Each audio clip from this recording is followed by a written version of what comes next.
तो दोस्तों आज मैं आपको पढ़ाऊंगा present perfect continuous tense. Perfect continuous tense का मतलब होता है पूर्ण अपूर्ण वर्तमान काल।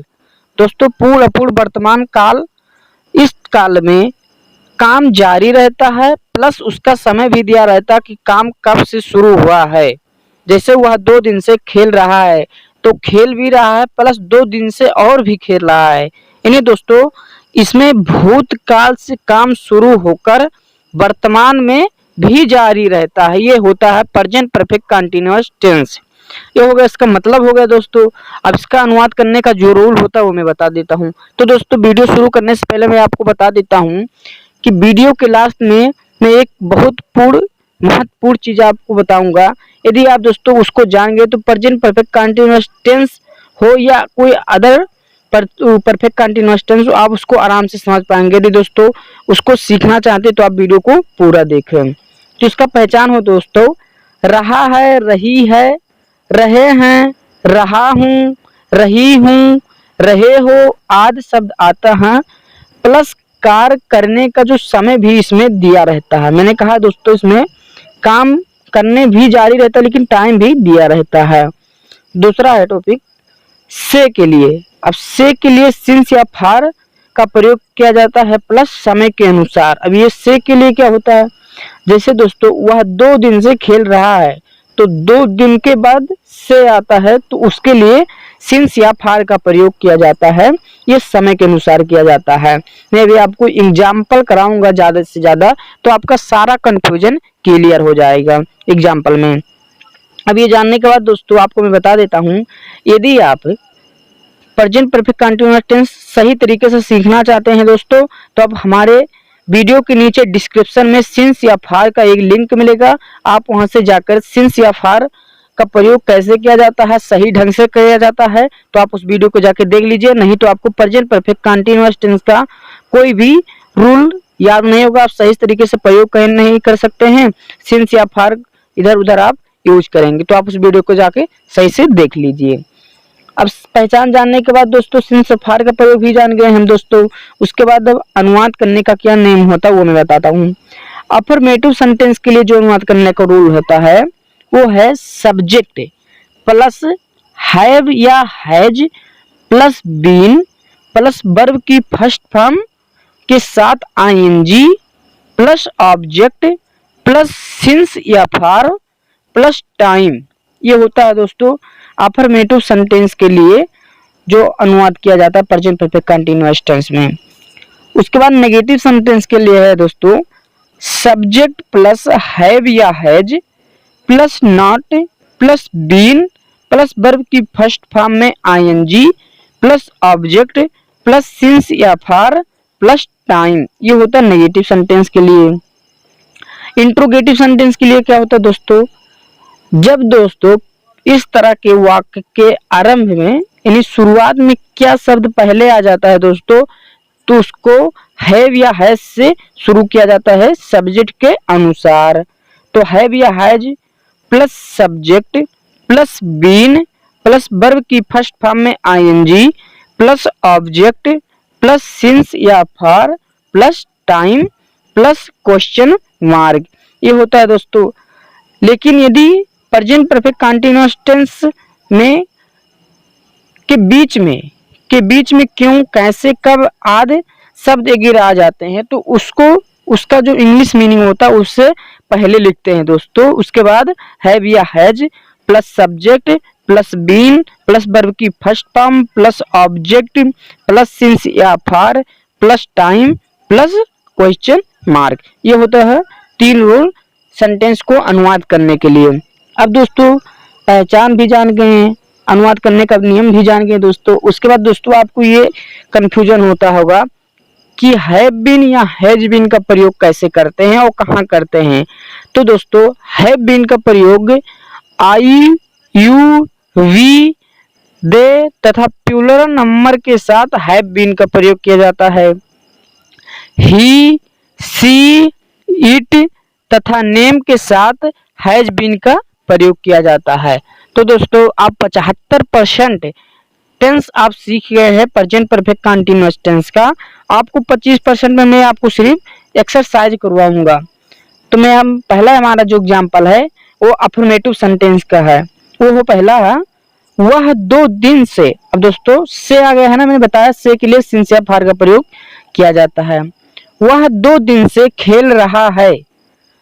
वह सब्जेक्ट ही है, ही के साथ क्या लगता है, हैज बीन प्लस वर्ब की फर्स्ट फॉर्म में आईएनजी, तो इसमें वर्ब क्या है, प्लेइंग। से के लिए सिंस या फार, तो टाइम के अनुसार फार प्लस 2 डेज। उसके बाद फुल स्टॉप। दोस्तों मैं दोस्तों आपको बार बार कह रहा हूं कि कोई भी सेंटेंस ट्रांसलेट करने के लिए सिंस या फार आपको काम में आएगा। दोस्तों आप जाकर वीडियो को देख लीजिए, डिस्क्रिप्शन में लिंक दिया है। ये हो गया पहला। दूसरा एग्जांपल है, रवि सोमवार से खाना पका रहा है। रवि सोमवार से खाना पका रहा है। Ravi has been cooking food. खाना पका रहा का इंग्लिश में मीनिंग होता है cooking food. Ravi has been cooking food since Monday. तीसरा एग्जाम्पल है, मैं सुबह से पूजा कर रहा हूँ। मैं सुबह से पूजा कर रहा हूँ। I have been worship since morning. Worship का मतलब होता है पूजा करना। ये दोस्तों है अफर्मेटिव सेंटेंस के लिए कुछ एग्जाम्पल। मैं आपको अब नेगेटिव सेंटेंस के एग्जाम्पल वो मैं आपको बता देता हूँ। नेगेटिव सेंटेंस के लिए एग्जाम्पल है, मैं 3 दिन से स्कूल नहीं जा रहा हूँ। मैं 3 दिन से स्कूल नहीं जा रहा हूँ। I have not been going to school for 3 days. दोस्तों नेगेटिव सेंटेंस जब आ जाएगा तो हैव बीन के बीच में आपको नॉट लगाना, हैव या हैज प्लस नॉट, उसके बाद बीन तब प्रयोग करना है आपको। दूसरा एग्जांपल है, मैं 1 माह से दवा नहीं ले रहा हूँ। मैं 1 माह से दवा नहीं ले रहा हूँ। I have not been taking medicine for 1 month. दोस्तों यहाँ टेकिंग लगाया जाता है क्योंकि दवा को खाया नहीं जाता है दोस्तों, इसके लिए टेक का प्रयोग किया गया है।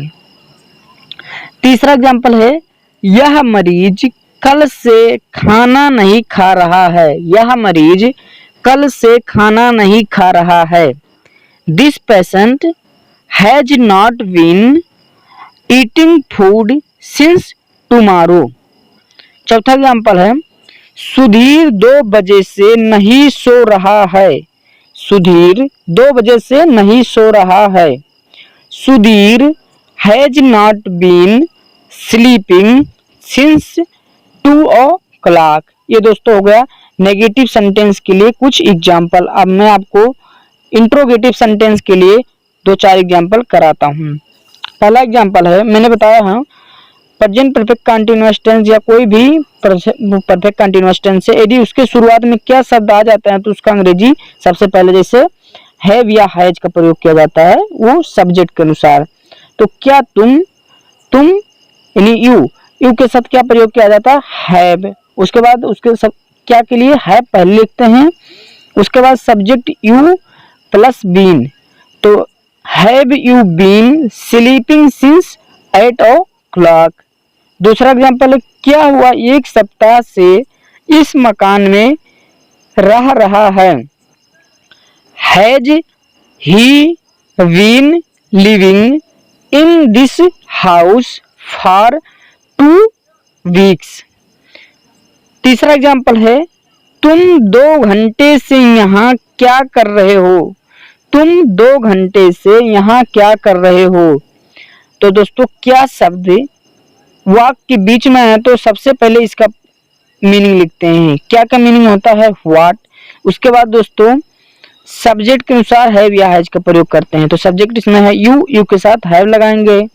व्हाट यू हैव, व्हाट दोस्तों सॉरी व्हाट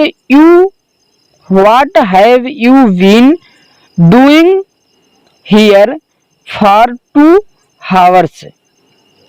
चौथा एग्जाम्पल है, वह 2 बजे से खेल क्यों रहा है। वह 2 बजे से खेल क्यों रहा है। Why has he been playing since 2 o'clock। उसके बाद दोस्तों क्वेश्चन मार्क आप लोग लगा देना है। तो दोस्तों आपको, मुझे आशा है कि आपको ये वीडियो अच्छा लगा हो, तो दोस्तों आप कमेंट में जरूर बताइए कि आपको यह वीडियो कैसे लगा।